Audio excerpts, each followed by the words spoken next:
Hello friends, welcome to 24 knowledge official YouTube channel. आज के इस वीडियो में हम बात करेंगे रेलवे आरआरबी एनटीपीसी का जो ऑनलाइन फॉर्म आपके अप्लाई हो रहे हैं उनके लिए फ्रेंड्स एक न्यू अपडेट यहां पर निकल कर आई है, जो कि फ्रेंड्स ऑफिशियल वेबसाइट पर जारी कर दी गई है। साथ में इस अपडेट के साथ आपको फ्रेंड्स क्या बेनिफिट मिलेगा और आप इस फॉर्म को आप कैसे अप्लाई कर सकते हैं, इसके बारे में हम बात करने वाले हैं। तो यहाँ पर देखिए, एनटीपीसी में एक आपकी ग्रेजुएट लेवल पर वैकेंसी है 8113 पोस्ट के लिए, और एक आपके 10+2 इंटर लेवल या 12th लेवल की पोस्ट है जिसमें 3445 वैकेंसी है। आप दोनों ही पोस्ट के लिए ऑनलाइन आवेदन कर सकते हैं अगर आप दोनों पोस्ट के लिए एप्लीकेबल है तो। अब यहां पर देखिए फ्रेंड्स, आपके जो अप्लाई करने की डेट है वो फ्रेंड्स चेंज कर दी गई है। अगर आप यहां पर ग्रेजुएट पोस्ट की बात करें तो 20 अक्टूबर 2024 तक अब आप आवेदन कर पाएंगे। 21 से 22 अक्टूबर तक आप फीस पेमेंट कर सकते हैं। और मॉडिफिकेशन विंडो, अगर आपकी कोई भी गलती हो गई है तो फ्रेंड्स आप 23 से 30 अक्टूबर तक आप उसमें मॉडिफिकेशन कर सकते हैं। और अगर फ्रेंड्स यहाँ पर बात करें आपके जो 12th लेवल है अंडर ग्रेजुएट पोस्ट है उसके लिए, तो 27 अक्टूबर इसकी लास्ट डेट रखी गई है। 28 से 29 अक्टूबर तक आप पेमेंट कर सकते हैं। और मॉडिफिकेशन विंडो 30 अक्टूबर से 6 नवंबर 2024 तक ओपन रहेगी।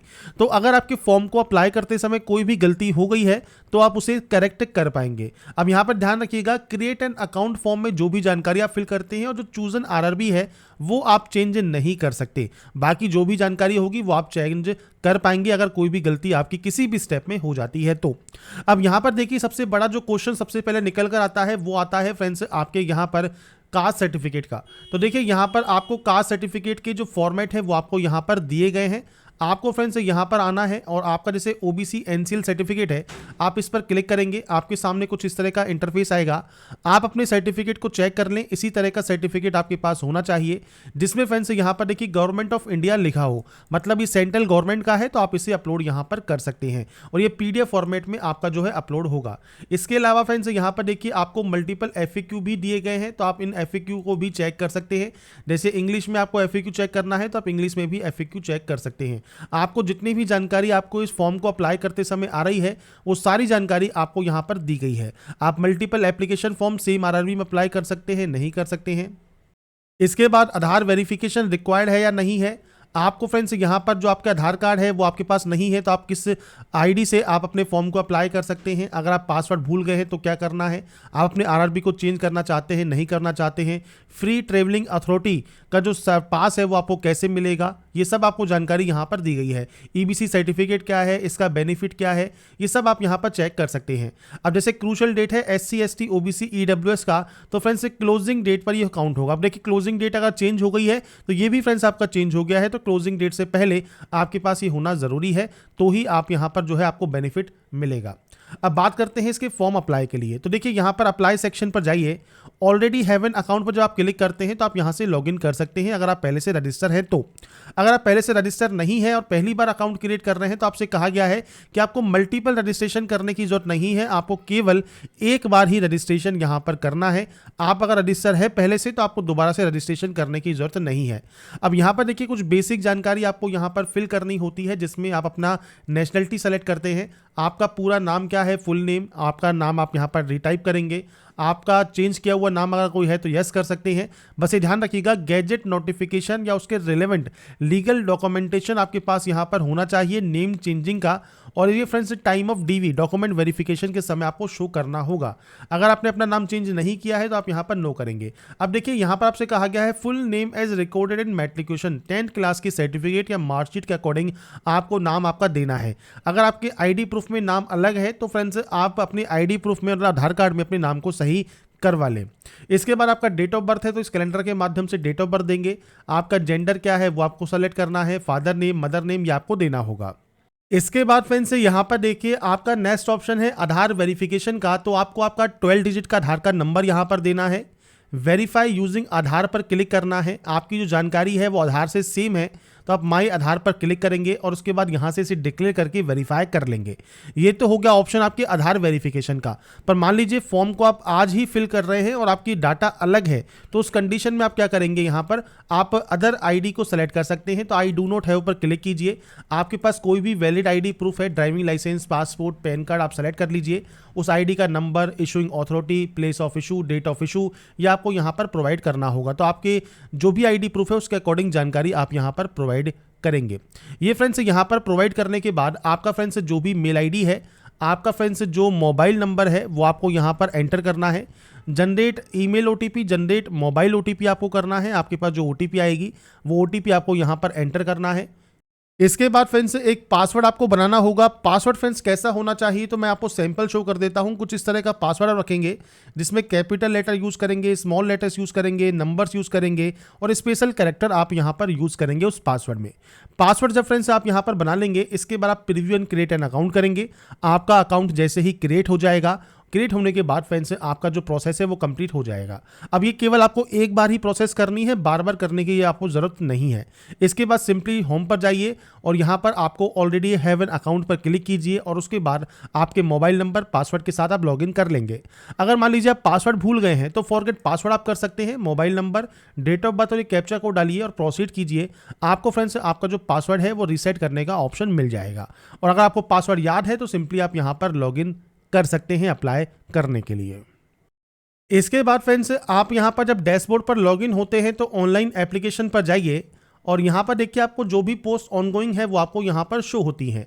अब देखिए मान लीजिए अंडर ग्रेजुएट पोस्ट के अप्लाई कर रहे हैं तो आप यहां पर नेक्स्ट स्टेप पर क्लिक करके अप्लाई कर सकते हैं। एक पोस्ट अप्लाई जब आप कर लेते हैं उसके बाद मान लीजिए आप यहां पर ग्रेजुएट पोस्ट के लिए अप्लाई करना चाहते हैं तो आप इसके लिए भी कर सकते हैं। देखिए फीस आपको अलग अलग पे करनी होगी दोनों ही पोस्ट के लिए, क्योंकि दोनों ही अलग अलग लेवल की वैकेंसी है, अलग अलग नोटिफिकेशन है। पर अगर आपके पास डिग्री है तो आपके पास फ्रेंड्स तो आप दोनों ही पोस्ट के लिए अप्लाई कर सकते हैं। पर आप ओनली 12वीं पास हैं तो आप ओनली उस समय अंडर ग्रेजुएट पोस्ट ही जो है अप्लाई कर सकते हैं। तो इसके लिए आपको सबसे पहले आरआरबी यहाँ पर सेलेक्ट करना है। आप अपने अकॉर्डिंग जो भी आरआरबी से अप्लाई करना चाहें वो आप सेलेक्ट करेंगे। अभी यहाँ पर देखिए क्लोजिंग डेट चेंज नहीं हुई है, पर फ्रेंड्स इसका जो नोटिस है वो आपका जारी हो चुका है ऑफिशियल वेबसाइट पर, और ऑफिशियल वेबसाइट का लिंक ही मैंने आपको jobrasa.com पर प्रोवाइड किया हुआ है। तो अपने अकॉर्डिंग आप जो भी यहाँ पर आरआरबी सेलेक्ट करना चाहें वो आप कर सकते हैं। I have not currently debate पर आप क्लिक करेंगे और नेक्स्ट स्टेप पर क्लिक कर देंगे। इसके बाद फ्रेंड्स यहाँ पर देखिए आपकी जानकारी ऑटोमेटिक फिलअप होगी, क्योंकि फ्रेंड्स आपकी जानकारी आती है आपके फ्रेंड्स जो भी डिटेल्स आपने पहले अप्लाई करते समय फिल की होगी।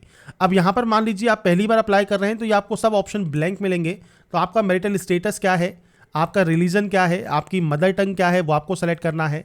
आपका फ्रेंड्स लैंग्वेज ऑफ एग्जाम, आप कौन से लैंग्वेज में चाहते हैं। आपका कोई परमानेंट विजिबल मार्क, जैसे कोई कट का निशान है, कोई मोल है, कोई बर्न का निशान है जो कि आपके चेहरे पर है, हाथ पर है, पैर पर है, उसकी जानकारी आप दे सकते हैं। नहीं है तो आप सिंपली नो मार्क की एंट्री यहाँ पर कर सकते हैं। इसके बाद आता है कम्युनिटी डिटेल्स। अब सबसे पहले देखिए आपको यहाँ पर कम्युनिटी वाले ऑप्शन पर जाना है, जिसमें फ्रेंड्स अगर आप जनरल कैंडिडेट हैं तो आपको कोई भी ऑप्शन नहीं मिलता।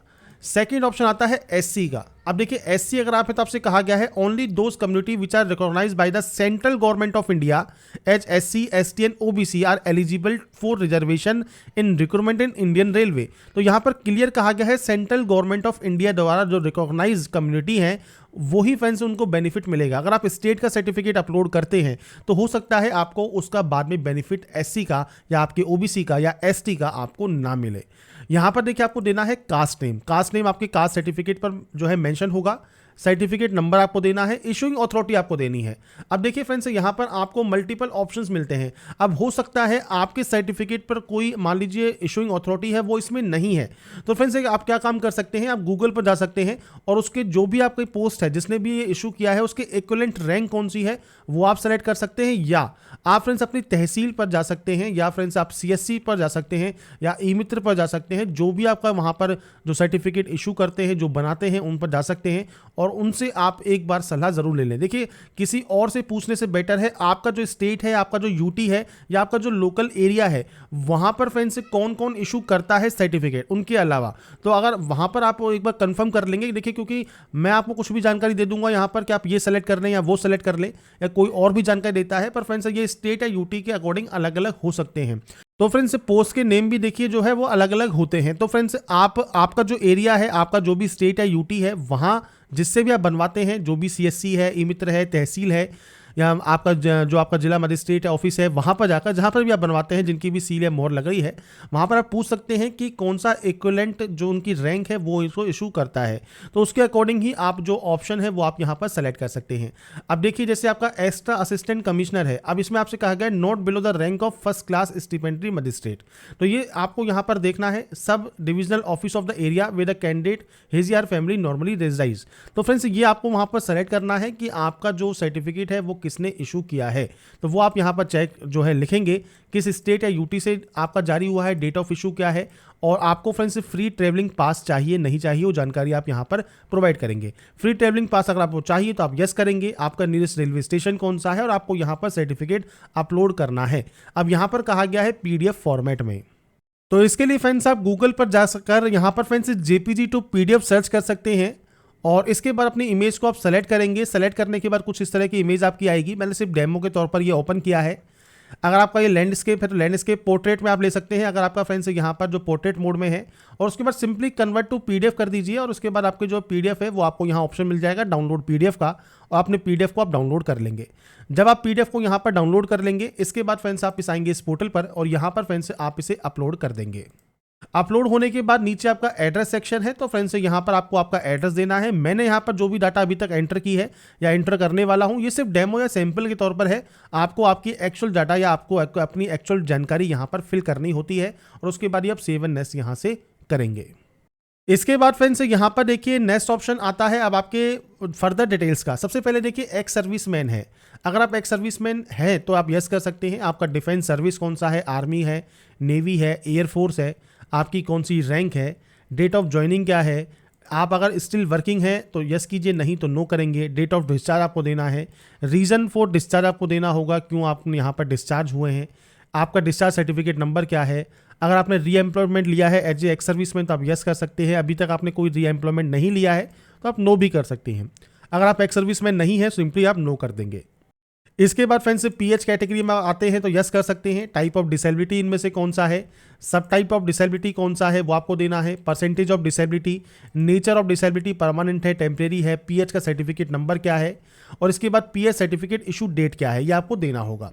इसके अलावा आपको स्क्राइब चाहिए नहीं चाहिए वो जानकारी आप यहाँ पर दे सकते हैं। नहीं है पीएच कैंडिडेट सिंपली आप नो करेंगे, और इस ऑप्शन पर भी नो करेंगे। इसके बाद फ्रेंड्स यहाँ पर एक ऑप्शन आता है ईबीसी सर्टिफिकेट होल्डर का। अब ये क्या है, तो ईबीसी सर्टिफिकेट होल्डर का मतलब है इकोनॉमिकल बैकवर्ड क्लास। मतलब अगर आपके परिवार की पारिवारिक आय 50,000 या उससे कम है, जो कि सालाना आपकी इनकम है 50,000 या उससे कम है परिवार की, तो आपको यहाँ पर यस करना होता है। पर उसके लिए आपके पास देखिए या तो बीपीएल कार्ड होल्डर हो या आपके पास एक आय प्रमाण पत्र हो जो कि शो करेगी 50,000 से आपका जो है यहाँ पर जो इनकम है वो कम है। अभी आपसे कोई प्रूफ नहीं मांगेगा, बाद में ये मांगा जाएगा, पर ध्यान रखिएगा यहाँ पर फ्रेंड्स आपको जो ईबीसी है इसमें फ्रेंड्स कोई अदर आपको कोई बेनिफिट नहीं मिलता। आपको जो बेनिफिट मिलता है वो मिलता है ओनली आपके फीस में रिलैक्सेशन का। अगर आप देखिए एससी एसटी कैंडिडेट हैं या ओबीसी कैंडिडेट हैं तो आप यहाँ पर जो छूट जो आपको पहले से ही मिलती है वो आप ले सकते हैं। बाकी अगर आप जो है आपकी फीस में छूट चाहते हैं, ओनली फीस में छूट, तो आप यहाँ पर यस कर सकते हैं। अगर आप एम्प्लॉय हैं इंडियन रेलवे में या करंट एम्प्लॉयमेंट डिटेल्स आपकी क्या है वो आप जानकारी दे सकते हैं, नहीं तो आप नो या नॉट एप्लीकेबल रहने देंगे। इसके बाद है bank detail for refund of fees. अब ये क्या है, तो यहाँ पर देखिए फ्रेंड्स जैसे आपके जनरल कैंडिडेट अगर आप हैं, ओबीसी कैंडिडेट है और आपकी फीस लगती है 500 रुपये, तो अगर आपका जब CBT 1 होगा और जब आप उसमें अपेयर होंगे और उसमें आपकी अटेंडेंस हो जाएगी, उसके बाद फ्रेंड्स से कुछ समय के बाद जब भी जो है रेलवे आपकी फ़ीस वापस करेगा वो आपको वापस आपके बैंक अकाउंट में रिफंड कर दी जाएगी। कितने फीस, 400 रुपये। अगर आप SC ST कैंडिडेट हैं और फ्रेंड्स अगर आपकी फ़ीस लगती है 250 रुपये, तो उस कंडीशन में जब आप CBT 1 में अपेयर होंगे तो 250 रुपये ही आपको वापस रिफंड कर दी जाएंगी उस बैंक अकाउंट में। अब किस बैंक अकाउंट में आपको रिफंड चाहिए तो वो जानकारी आपको यहाँ पर देनी है। अब आपके बैंक की पासबुक का फर्स्ट पेज ओपन कीजिए। फर्स्ट पेज जब आप ओपन करेंगे तो account holder name, account number आपको मिल जाएगा, IFSC कोड नंबर मिल जाएगा। IFSC कोड देने के बाद ऑटोमेटिक बैंक की डिटेल्स यहाँ पर सर्च हो जाएंगी और उसके बाद आप सेव एंड नेक्स्ट यहाँ से कर सकते हैं। इसके बाद फ्रेंड्स नेक्स्ट ऑप्शन आता है अब आपके फ्रेंड्स से यहाँ पर क्वालिफिकेशन का। क्वालिफिकेशन क्या है, क्वालिफिकेशन देखिए आपको यहाँ पर 10th 12th और डिग्री के ऑप्शंस आपको यहाँ पर मिलते हैं। अब मैं यहाँ पर फ्रेंड्स से देखिए जो 10th अगर आपने पहले से एंट्री की हुई है तो आपको यहाँ पर इस तरह का ऑप्शन मिलेगा एडिट का, आप एडिट कर सकते हैं। क्योंकि फ्रेंड्स यहाँ पर पहले अगर आपने फॉर्म अप्लाई किया है तो आपको यहाँ पर मैट्रिकुलेशन सर्टिफिकेट अपलोड करने का ऑप्शन पहले नहीं आता था, पर जब से एनटीपीसी चालू हुआ है तब से ये आपसे मांगा गया है। अब इसके बाद किस स्टेट से आपने पास किया है, किस डिस्ट्रिक्ट से पास किया है, किस बोर्ड से पास किया है, डेट ऑफ रिजल्ट क्या है, आपका रोल नंबर क्या है, और आपको अपलोड डॉक्यूमेंट में आपको 10 का सर्टिफिकेट यहाँ पर अपलोड करना होगा। और फ्रेंड्स यहाँ पर ये सेलेक्ट करने के बाद ये भी पीडीएफ फॉर्मेट में रहेगा, आप इसे सेव करेंगे तो आपका यहाँ पर देखिए आपको इसे अपडेट कर देना है, और आपका जैसे ही अपडेट होगा आपका ये ऑप्शन कंप्लीट हो जाएगा। अगर आपको कुछ और करेक्शन करना भी है तो आप करेक्शन यहाँ पर कर सकते हैं, आपको बस यहाँ पर इस ऑप्शन पर जाना है। अब आपका जो डेट ऑफ पासिंग है वो आपकी मार्कशीट पर अवेलेबल होता है। अगर मार्कशीट पर डेट मेंशन नहीं है तो आप यहाँ पर सिंपली एक भी सेलेक्ट कर सकते हैं और उसके बाद इसे अपडेट कर सकते हैं। बाकी आपके सर्टिफिकेट पर भी डेट मेंशन होता ही है, नहीं है तो आप उस मंथ की पहली डेट जो है तारीख वो सेलेक्ट कर सकते हैं। इसके बाद फ्रेंड्स अब आपका जो नेक्स्ट ऑप्शन आता है वो आता है देखिए आपके 10+2 का। तो 10+2 में फ्रेंड्स यहाँ पर है 12वीं पास या उसके इक्विवेलेंट। अब यहाँ पर देखिए आपको सेम इक्विवेलेंट सेलेक्ट करना है, स्टेट आपको सेलेक्ट करना है, किस स्टेट से किस डिस्ट्रिक्ट से आपने इसको पास किया है, बोर्ड का नाम क्या है, आपका रिजल्ट डिक्लेरेशन क्या है, वो आपको यहाँ पर देना है।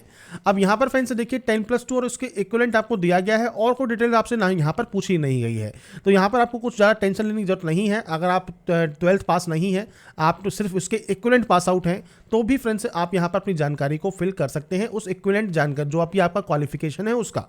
तो इसके में आपको आपके उस बोर्ड का नाम देना होगा, आपने किस बोर्ड से इसको पास किया है, और ये ध्यान रखिएगा यहाँ पर जो भी डाटा आप एंटर करते हैं ये फ्रेंड्स आप कैपिटल लेटर्स में आप यूज़ करें।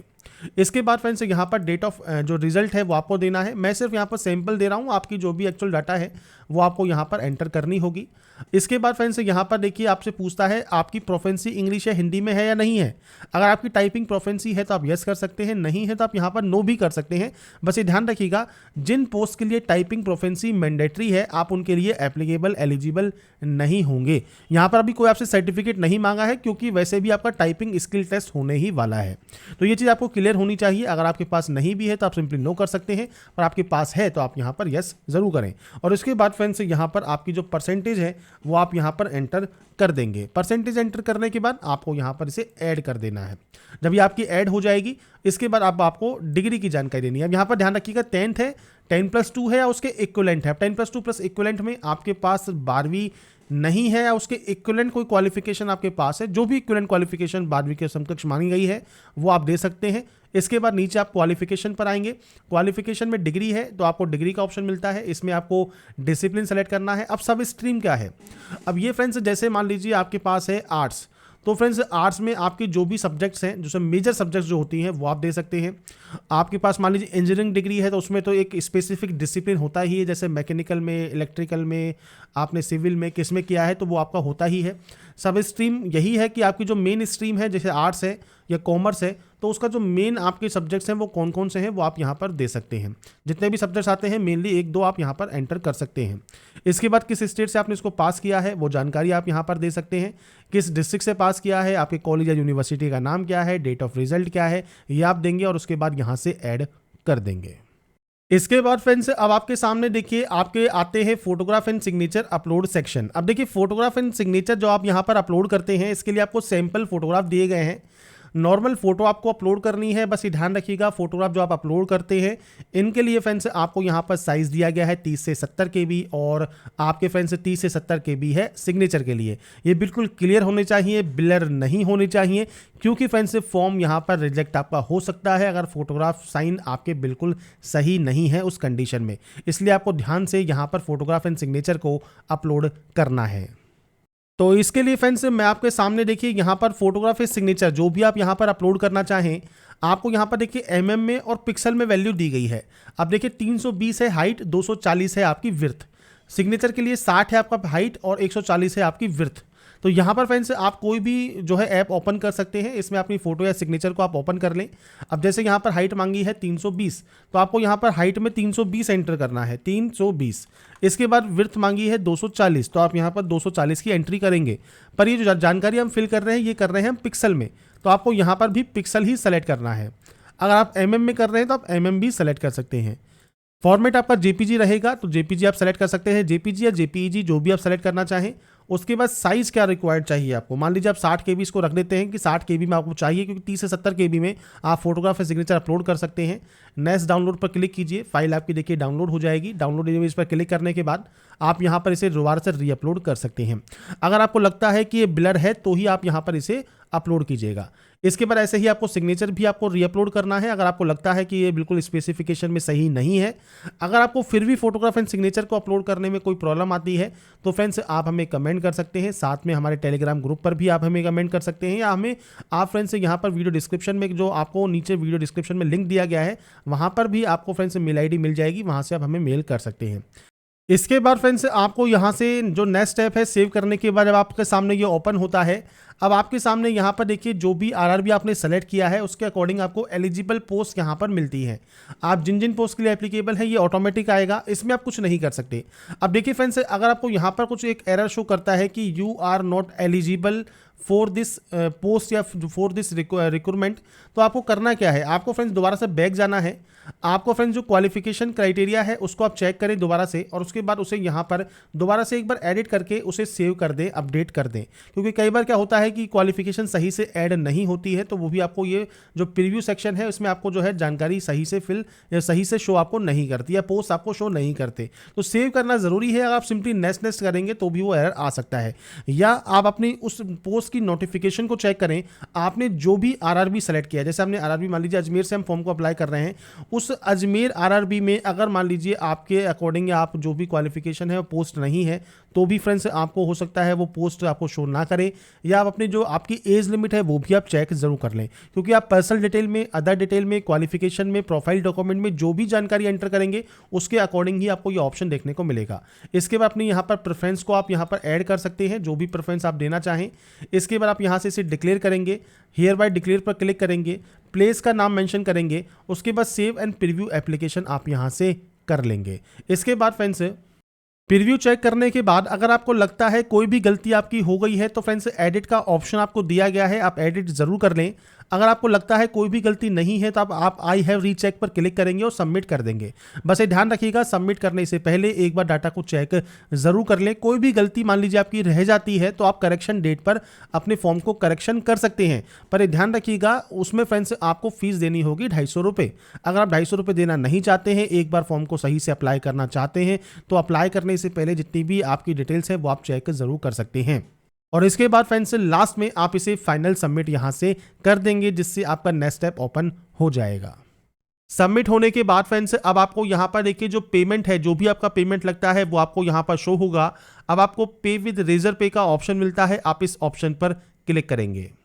इसके बाद फ्रेंड्स मल्टीपल ऑप्शंस हैं, यहाँ पर देखिए आप नेट बैंकिंग यूज़ कर सकते हैं, आप यूजिंग कार्ड कर सकते हैं, तो आपके अकॉर्डिंग जो भी ऑप्शन यूज़ करना चाहें वो आप कर सकते हैं। अगर आप SDFC का यूज़ करते हैं तो, अगर आप इसका यूज़ नहीं करते हैं SDFC, तो आप फ्रेंड्स किसी भी अदर कार्ड से या नेट बैंकिंग से अपने पेमेंट को कर सकते हैं, या आप UPI या QR कोड से भी आप यहाँ पर फ्रेंड्स पेमेंट कर पाएंगे। आपकी UPI ID या मोबाइल नंबर दीजिए, या फ्रेंड्स जो आपको QR कोड दिया गया है, इस QR कोड को स्कैन करके भी फ्रेंड्स आप पेमेंट अपना कंप्लीट कर पाएंगे। तो आपके फ्रेंड्स PC या मोबाइल पर जो भी QR कोड आपको शो कर रहा है वो आपको स्कैन करना है, और उसके बाद आपके पेमेंट को आपको कंप्लीट कर लेना है।